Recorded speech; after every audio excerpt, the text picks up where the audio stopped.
Fans will be descending on the college campus to attend the 21st annual CODCON Gaming Convention this weekend. We go down the rabbit hole to explore the popular event. The Student Leadership Council election results are in. We'll introduce you to the new voices of the student body here at COD. And the weather may be warming up, but it is already time to start planning your Fall 2016 course schedule. We sign you up with all you need to know for fall registration. All that and much more on this edition of Courier TV News. Hi, and thanks for joining us. I'm Alex Bruzek. CNTV was on spring break last week, however, that didn't stop the news from still happening. Here's a look at your COD Roundup.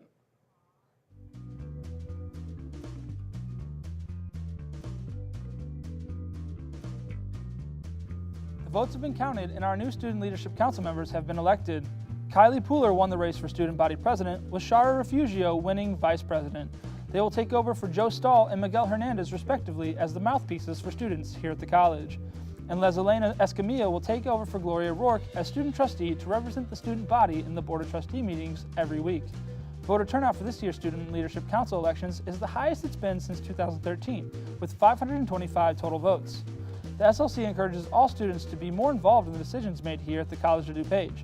If you have any ideas or suggestions, you can contact any of your new representatives at the SLC office in the Student Services Center, room 2214. DuPage County prosecutors are suing the College of DuPage's Board of Trustees. They're alleging that it violated Illinois' open meeting laws during a private session where they voted to extend ex-President Robert Bruder's contract. Since the session was private, the lawsuit is raising questions about the validity of Bruder's entire contract, especially since the extension formed the basis for the over $700,000 severance package he got before his contract expired. And more controversy surrounding the COD Board of Trustees. The Illinois Attorney General Lisa Madigan is investigating whether newly appointed trustee David Olson would face any conflict of interest serving both as trustee and a member of the Downers Grove Village Council. Olson was appointed in February to fill a vacant seat left by former chairwoman Kathleen Hamilton, who resigned last December, leaving the board with a 3-3 ideological split. And at tonight's special Board of Trustees meeting, faculty, staff, and community supporters came out to support the approval of bringing back the Buffalo Theater Ensemble. Did the efforts of its members pay off? Here's Brittany Archer with a look at the Board of Trustees meeting. It has been a vote that many supporters of the Buffalo Theater Ensemble have been waiting for. 2 years ago, BTE was cut due to financial reasons. Tonight, the possibility of bringing back BTE was presented to the board, but no vote was taken. A sufficiently large amount of ticket sales, etc., to justify the cost. Right now, the school's in a tough situation, and so it comes down to new programs and budgets. So we would understand, but we'd obviously be very, very disappointed. Also on tonight's agenda was the approval of 3 presidential finalists for the college.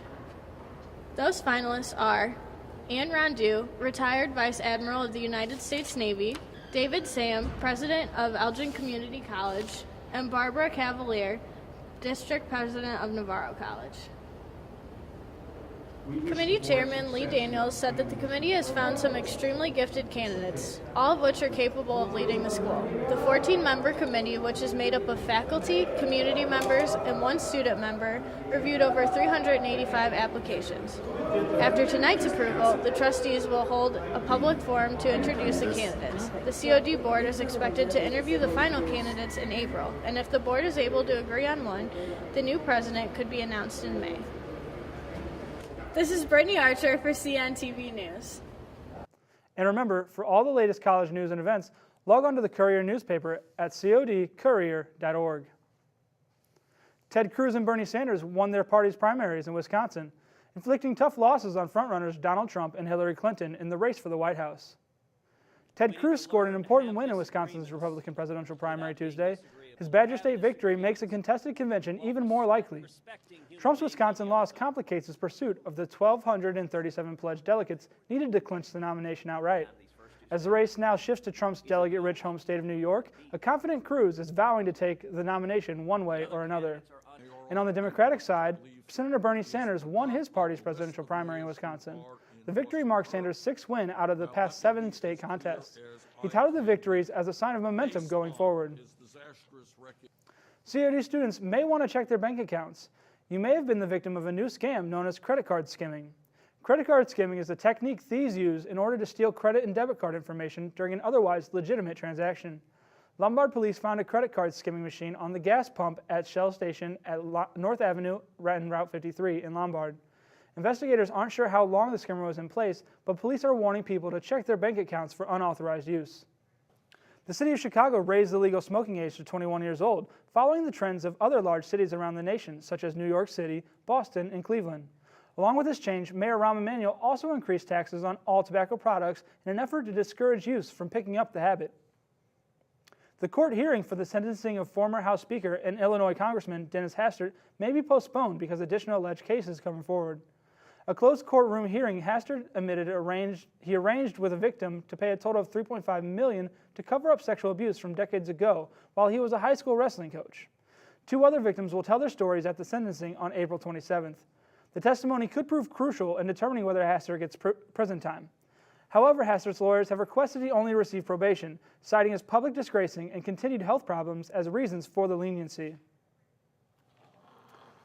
Today was National Alcohol Screening Day, and the college hosted an event to raise awareness on alcohol abuse. Free alcohol screenings as well as information on alcohol, health, and community resources were available for students. Students can also opt to take the screenings online by going to their website. National Alcohol Screening Day is an outreach, education, and screenings initiative that raises awareness about harmful and dependent drinking behaviors and connects individuals who are at risk with treatment options. For questions or information about the counseling program at the college, contact Nathan Montes at 630-942-2492 or Dennis Amano at 630-942-3062. This Saturday, Follett COD Bookstore will be hosting Dr. Seuss Storytime event from 10 a.m. to noon at the campus bookstore. This event is free and open to the public to attend. Little ones can enjoy reading, videos, and refreshments. For more information about the Dr. Seuss Storytime event, contact Jim Sexton at sexton@cod.edu. One of the most anticipated events held here at the college returns April 8th through the 10th. Sci-Fi, Fantasy, and Gaming Club's 21st annual CODCON took inspiration from Lewis Carroll's beloved Alice in Wonderland for this year's theme, Down the Rabbit Hole.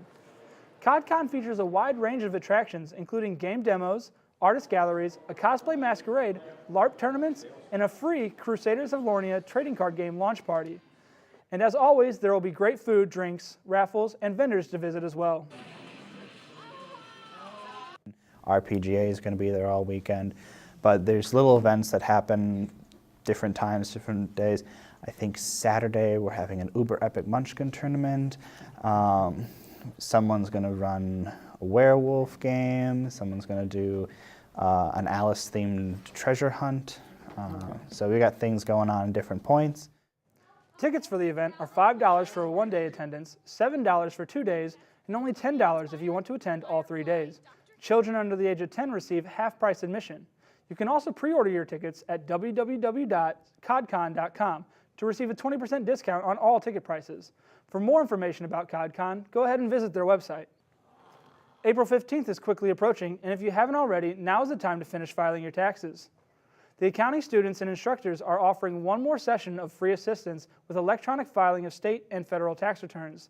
This Saturday, April 9th, in the Seton Computing Center, room 123. Well, there's a lot of ways it affects people. Number one is, like you said, the taxes. But beyond that is, if you go to a preparer, even a small return nowadays, it's probably about $200 to get prepared.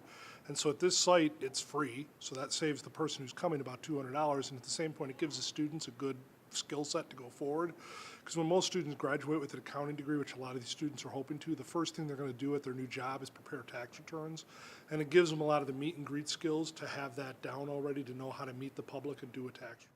Participants must bring tax information, the previous year's return, and account numbers if participants would like direct deposit. For more information about the tax assistance help, please call 630-942-2140. Fall registration for returning students begins today. Be sure to sign up quickly to assure the classes you need don't get filled. CNTV reporter Brian Troutman tells you what you need to know to get registered for fall. Most students have done some planning for their fall semester classes. I'm planning to register after I get my grades so I can figure out what classes I can take and what I need to get my associate degree. Some are focused on the summer semester. I've thought about it. I need to take some summer classes first, so I'm going to go meet with a counselor next week to kind of get that all situated out. Other students aren't very well prepared for the upcoming fall semester. I usually register in the middle. Kind of a little bit early, but mostly in the middle.